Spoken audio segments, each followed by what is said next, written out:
let me just start this short press con by reiterating what the President told me when I was asked to take on the DPWH portfolio.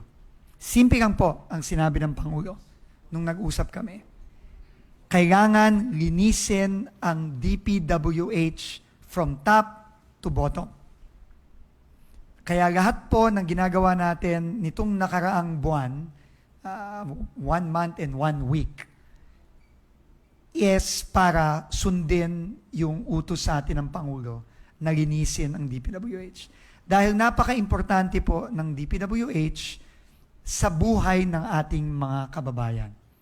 Kaya talagang nakakalungkot at nakakagalit na itong napaka-importanting ahensyang ito ay ginamit sa pagnanakaw. Kaya yon ang pinipilit nating gawin ngayon. Upon the directive of the President, we have started and will continue to cleanse this department from top to bottom.